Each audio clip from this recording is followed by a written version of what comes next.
How's it going, YouTube? Prisco here, coming at you with another video. Now, I apologize ahead of time for the video quality. It is very shoddy.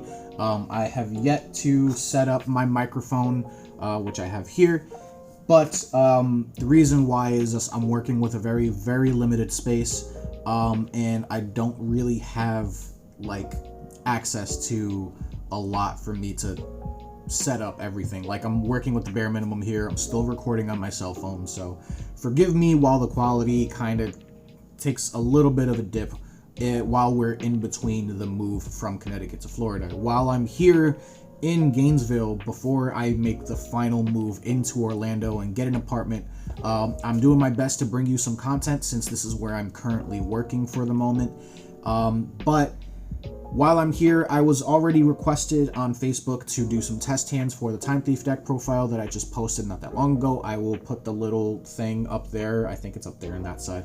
And I'll leave the link in the description below as well for you guys to check that out if you haven't already. Now, quick disclaimer, the profile that you will be seeing in that vid, or that you have saw in that video, if you already checked it out, is slightly different from the one I'm going to be doing test hands with today, because obviously that list was super big. It was 46 cards, so I'm cutting the list down so that I can be in a more acceptable range. I don't like playing 46 cards, and because it was such a last minute thing for me to play that day, I kind of just ran with what I had. But without further ado, let's go ahead and get into the very quick deck profile. I'm not going to go over all my choices like I did in the previous video, and then we're going to do some test hands. So sit back, sit tight, enjoy the background music, and let's get started. Okay, so as usual, I've got the deck right here ready to go. Like I said, I'm going to breeze through it really quickly, and as I'm going, I'll explain what has changed in the deck. So we've got the 3 regulator, the 3 winder, the 3 adjuster, 2 bezel ship, and the 1 chrono quarter. This is our 12 card main monster lineup. And in addition to that, we cut 1 Raid Raptor Strangleanius and instead of playing 2, because as much as I kind of like seeing this in my opening hand, I did need to make a lot of space, and we had to end up going down to 41 cards in order to make the deck a little bit more consistent. For hand traps, we have the Skullmeisters, the Droll and Lockbirds, and you can't have a Time Thief deck without Gamma. If you don't play Gamma in your deck, you're probably not a good Time Thief player. I'm just saying. I don't mean to come off as an asshole. I think that's just the correct way to play the deck because of the synergy between discard and redoer. On top of that, Gamma just can, gain you a lot more advantage. Say if we normal summon Regulator, use its effect, they try to Ash, then you play Gamma, and then you go ahead and use Gamma, go into Omega. Omega then rips a card out of your opponent's hand. It's just too insane for you not to play. On top of all of that, you can search Gamma in this deck by using Lambda, so it's just really good and really strong. Obviously, we're no longer playing the Ash. I think I mentioned that in my last video. Every time it came up, and even though it is the most generic hand trap, every time it came up, it wasn't very impactful. It felt like it did nothing, so I just decided to not play it altogether, because these hand traps are all just pretty impactful as they are. Gamma is very strong, obviously completely getting rid of the card that's on board. Droll, stopping your opponent from being able to search cards, and then Skullmeister is just really good because, 1, he's a dark level 4, and on top of that, this deck really likes to control the graveyard, which Skullmeister does pretty well on his own. So that's the hand traps. For the spells, we're still playing the 3 Prosperity, 1 Called by the Grave, and we're still playing the 1 Startup and the 1 Hack. You can easily just get rid of these if you want. I feel like they are just a necessary evil in order for you to just play this deck properly in the slow, very grindy game that I like to create for myself. These come up very often. Obviously, we're not playing the, as you can see, we're not playing the Harpy's Feather Duster. That has been moved to the side, because as much as I like having main deck back row removal, I really needed to make room. We ended up getting this deck down to 41, but the trap lineup is still pretty big.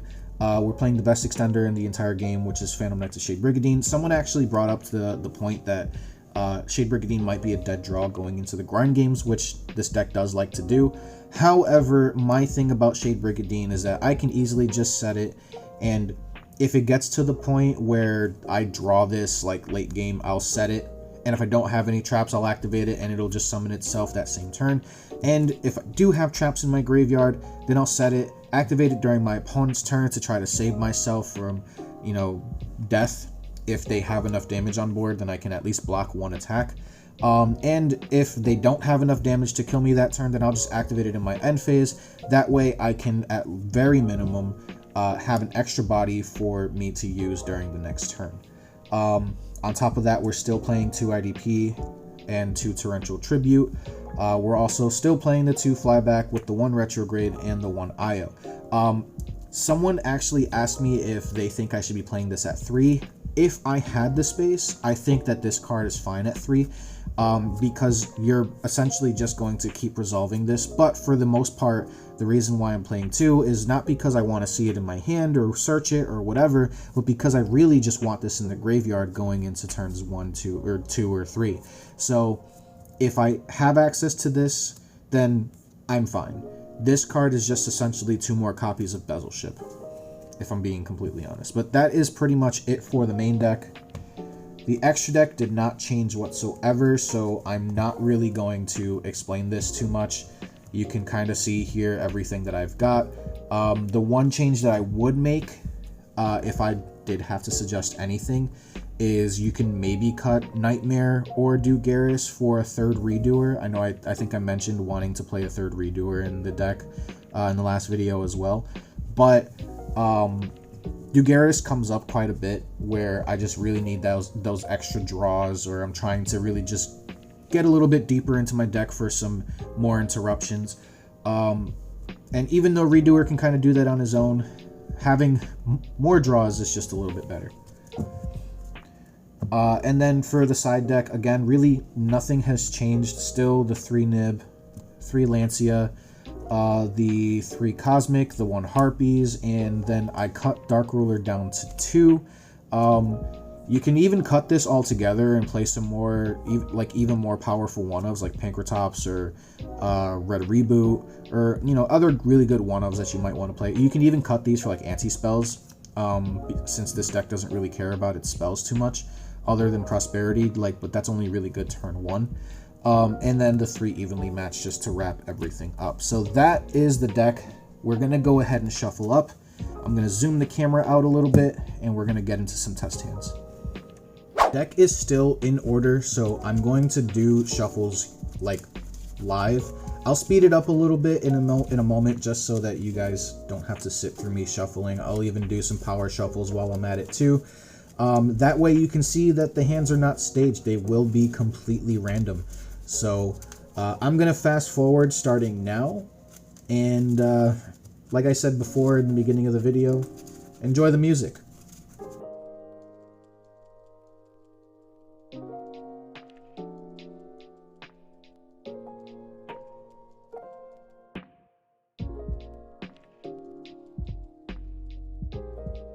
Alright, now the deck is all good and shuffled. I'm going to do a few more riffles, a couple more cuts, and then we'll give the deck to our opponent, let them cut in half, and let's go ahead and see what our top 5 cards are. So, number 1 card being Prosperity, number 2 being Drone Lockbird, number 3 being another Prosperity. This, I kind of don't like that, but this card can let us dig, so it is what it is. Chrono Quarter, which another thing we really don't like seeing in our hand, and then the final card is IDP. So essentially we might be able to continue playing. This hand I would consider kind of bad. If anything, I think we'll be able to stall for a turn just off of these 3 cards alone, and hopefully draw into something well in the opportunity, or in the case which Prosperity gets ashed. So obviously we're going to go standby main, activate our Prosperity, and let's see what we're going to banish. So we'll put our side deck right here for the moment, or you know what, move that over, put that there we go. By the way, if you guys want some really cool field centers, hit me up in the Discord. I make custom field centers and all the prices are going to be listed in there, so make sure you go ahead and check those out. So what do we want to banish off of Prosperity? So because we don't have a starter, we should probably dig pretty deep. And let's say it's game one, there's no siding yet. We don't know exactly what we have as our like opponent, like what our opponent is playing. So one thing to note here when we activate Prosperity, we don't have a starter and we don't have Gamma. So these cards essentially we don't need, so we can get rid of those. As far as going for OTKs, these cards we kind of don't need either because it's turn one. We're just going to use game one, turn one. We're going to use game one as a way to gauge what our opponent is playing and see what we can do to kind of counter them. And then let's say that we still don't really know what we're playing against. It might be a back row deck. It might be a graveyard deck. It might be a deck that we just need to stall out against. These cards, I don't think I would ever banish them turn one off of a Prosperity because they can still come up in most games. Whereas these two are kind of iffy. So we're going to go ahead and just banish those 6. And let's see what we reveal off the top. 1, Called by the Grave. 2, Skullmeister. 3, Bezel Ship. 4, Retrograde. 5, Regulator. That's really good that we see this. And 6, Torrential Tribute. So obviously, because we have no starters, we want our Regulator, which is our main starter. Unfortunately, we don't have this or a Gamma in hand. So if our opponent let us do this and they held their Ash for this, we're going to lose anyway. So now we go ahead and normal summon our Regulator. Immediately use Regulator's effect. Not a quick effect, but kind of wish it was.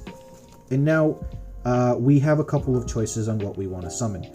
So normally what I'll end up doing in this scenario is I'll go for Winder and Adjuster, and then I'll have Winder search for Retrograde, and Adjuster, depending on what the rest of my hand is looking like, would end up dumping either Flyback or Bezel Ship. So to be safe here, we're going to dump Flyback and have Retrograde ready in hand. So the reason why I dumped Flyback is because let's say I'm playing against Invoke Shaddoll's, they're main decking Super Poly, and if I leave a Bezel Ship plus a Redoer on the field, I'm going to be a very, very sad Prisco. And, well, let's just face it, sad Prisco is no bueno Prisco. So we're going to go ahead, overlay, make our first Redoer, set 2 cards. You can even set this as like bait if you really want to. And now we're good to go. Because we opened up with IDP, we were able to search for Retrograde, and we have this as maybe a follow-up for next turn. We also have a Flyback in grave and ready to go. We essentially have 1, 2, 3, maybe 4 disruptions plus the Droll in hand. We're pretty solid against most decks and most matchups. So with that being our turn 1, let's go ahead, shuffle up again, and do another test hand.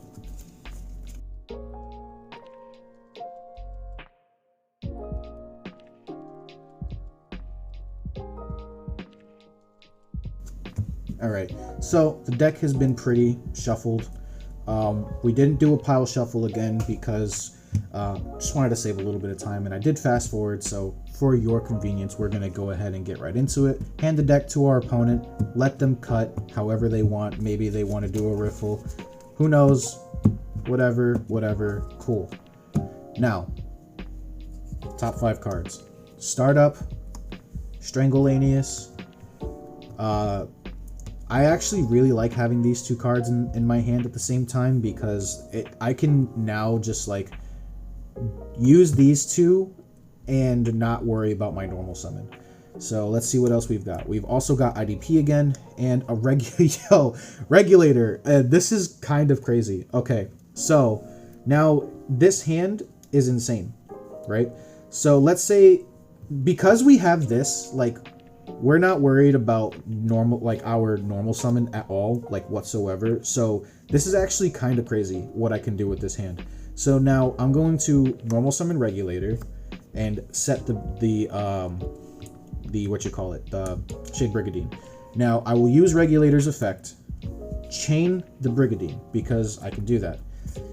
And now we're gonna go ahead and resolve Regulator, go for Winder, Adjuster effect, So Chainlink 1 Winder, Chainlink 2 Adjuster. Because we have the Strangulanius in hand, like we're pretty much big chillin'. So let's see, let's search for our retrograde and then let's dump our flyback. Now, the reason why I activated this in response to my own regulator is so I can dump flyback and not have to worry about this not being able to activate. So we're pretty much chilling there, right? Now the other option here would have been to use this to special summon regulator from hand. So I guess that's like pretty good. But now what we can do here is, well, don't set this just yet, but we can go ahead and use these two and go into our Perpetua, special summon the Strangulanius, and then use these two to go into a Redoer. And now we set all of these cards, right? Every card in our hand. So now here's the reason why I didn't want to use this unless I was just scared of my opponent having an Ash. And even so, that hand was going to allow us to play through an Ash anyway. But so now what we can do here is we pass turn, standby phase, Redoer effect, steal the top card, yada yada yada. And now we go Perpetua effect, detach Winder to special Winder. Because we have regulator engraved, we can legally target Winder on resolution, right? And now we can go effective Winder, right, to search for our bezel ship. And now, because we have startup in hand, we can now use startup's effect at any point in my opponent's turn to special summon this from hand. And now we have essentially 2 DD Crows that we can use. So that's 1, 2, 3, 4, 5 interruptions that we can put up. And this is all just off of our crazy opening hand. Like that shit was insane. So now let's say we'll do 2 more test hands, just to kind of show you guys what this deck can do. I'll see, like, hopefully I get like a bad hand so you can see like, hey, I bricked, it's kind of bad. This deck does have a tendency to brick. It's going to happen every once in a while. So we'll see what happens. We're gonna go ahead and shuffle just a little bit more, and again, enjoy the music.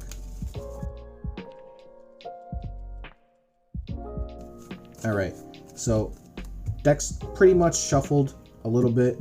I'm gonna do a couple more cuts here just because I feel like the deck wasn't shuffled like a whole lot. We're good to go. All right, so hand it to our opponent. They cut, they do it in half, and let's see what our hand is. 1, this card really likes being in my hand. 2, oh my god, okay. 3, hack. 4, Shade Brigadine. All right, still no starters. Let's see, hopefully we at least get a level 4 in hand. And 5, nope. Okay, so this is what I was talking about. This hand is an actual brick. Like, what are we gonna do here? Set some cards, and you know what, set 5 pass, and hopefully they just think that this is another interruption. Like, this is a hard once per turn. This is a chump block. This card's dead without Redoer, and this card literally does nothing. So essentially, I've only got 1 interruption, maybe 2, and then let's see what our top deck is. Imperial Order. Well, I mean, that's kind of nice, but I still don't have any monsters. So assuming that maybe my opponent put a level 4 engraved that I can use the second IDP to bring to my field so that I can now activate Shade Brigadine and make a Redoer, set the IO, I might be fine, but that's assuming they don't kill me. So, yeah, this deck does brick quite a bit. Now, obviously, I just showed you 2 out of 3 hands that were perfectly fine, one of them being an actual god hand. We're going to go ahead, shuffle up. I'll actually pile shuffle again this time too. That way you guys can see one more test hand before I end today's video.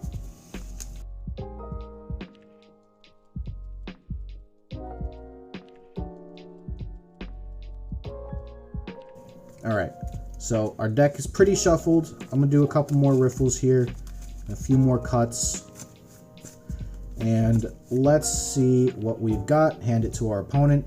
They cut in half. Cool. 1, 2, this card really likes being in my hand. 3, all right, so we have a redoer. 4, that's pretty good. 5, now it's not pretty good. Okay, so now we've kind of got an issue because we opened up double flyback. Like, I really don't like having double flyback in hand. But what we can essentially do is just normal summon Bezelship, chain link 1 adjuster to special summon itself, make redoer without Perpetua as material, and now we just set 3 cards. The bad thing about this hand is, yes, we've got a redoer, we've got another form of interruption. Now we're giving up our retrograde, which is our most powerful counter trap, in order for us to have redoer with a trap, or maybe we're playing against a back row deck and we happen to steal a trap from them. Well, then maybe we get lucky and we could just use this to attach a spell and just go for some draws. So let's say in that instance, I took a spell from a trap from my opponent's deck, and I need to now use redoer's effect to bounce himself. Chainlink 1 redoer, chainlink 2 flyback, and we attach a spell from the deck. So we'll go ahead and attach the startup. And now we go resolve, this goes to grave, redoer bounces himself, spin a card back because we took a trap, and we hand the deck to our opponent so they can cut, and then we draw a card. We got Winder, so like we're set up okay-ish for our follow-up turn. But let's say we didn't have this and we end up taking like another monster or something, then obviously we want to use this as interruption, or to add interruption to redoer, which means we're probably going to obviously attach retrograde. So that hand was a little iffy, and because there wasn't really too much going on in that hand, I'll do one more test hand for you, just so you guys can have some range.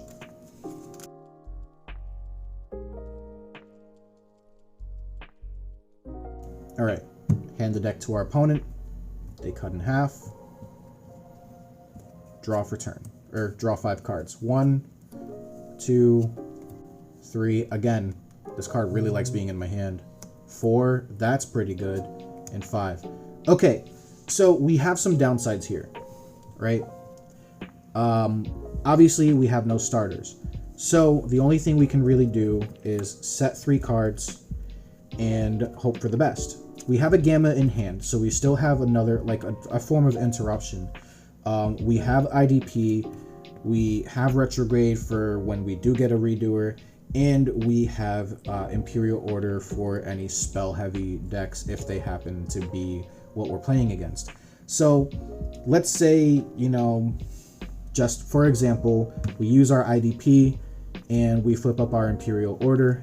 Gamma got used, so now Gamma is getting banished with the driver. Now let's shuffle up. Hopefully we get a starter. Hand it to our opponent. They cut in half. Draw for turn. That's perfect. Okay, this is actually really good. So now I think we're fine. So we're gonna go normal summon Winder, use Winder's effect. Unfortunately, we kind of go -1 in this situation, but we're forced to search for our startup. Activate startup, summon our Bezelship, and now we make our redoer. So even though our turn 1 was not really great, if we were able to survive through our turn 1 and then our opponent's turn, going into turn 3, we are able to play. And because Io was on the field and we already have retrograde, I kind of didn't mind having to search for startup. So we can now do redoer things and start controlling the game state a little bit with, you know, redoer plus retrograde. The downside is we now have no hand and we wasted our Gamma and driver. But with that, I'm going to go ahead and switch scenes so that we can move into the end of the video. Hopefully you guys enjoyed today's video. I know I did. and I really enjoy doing test hands for you guys. So if you did like today's video, make sure you hit that thumbs up button. I really do appreciate it. Comment down below your thoughts, your suggestions, anything that you want to say, as long as it's not negative. Most of the time I reply to almost all comments if they're in the form of a question, or they're just like, hey, what would you suggest? If you're looking for budget options, I'm able to assist you there as well. One thing that was asked in my last video, which I will address now, is what would be a budget option for Prosperity. I will say this now. If you made it to this point in the video, then you know what my answer is to this, because I get asked this a lot. Prosperity doesn't have any budget options, quote unquote. It is a very, very strong card that is not a +1, but allows you to dig very deep, as you saw in the first combo that we did today. It's so strong that I would suggest, if you can get your hands on them, do it. It's worth saving up for. It is 100% good, like the best option for the deck. However, someone suggested Allure of Darkness. As much as I don't like Allure of Darkness for this deck, because it's not really anything that I would really want to banish. Like, I don't want to banish any of my dark monsters for anything, because they're all useful. I guess you can play that. Your other option would be Phantasme, because it essentially does the same thing as Prosperity, allowing you to dig for cards. The upside is that it is essentially a +1-ish kind of, because it's however many link monsters are on the field, +1. It's not exactly a +1, but you know what I mean. The downside is that it conflicts with Regulator, and that is the other reason why I kind of don't like playing Nibiru in the deck, but Nibiru has become a necessary evil, because it's just one of those cards that's so impactful, it can straight up end your opponent's turn if used in the right fashion. So, with that being said, if you're looking for some alternatives to Prosperity, Allure of Darkness or Phantasme are cards that I would recommend. So that's that. However, it is now the end of the video. Again, I hope you guys enjoy. Subscribe if you haven't already. Comment down below your thoughts, hit that thumbs up, and hit that notification bell so that you can be notified whenever I upload new videos. I'll see you in the next one. This is Prisco, YGO, signing off. Deuces.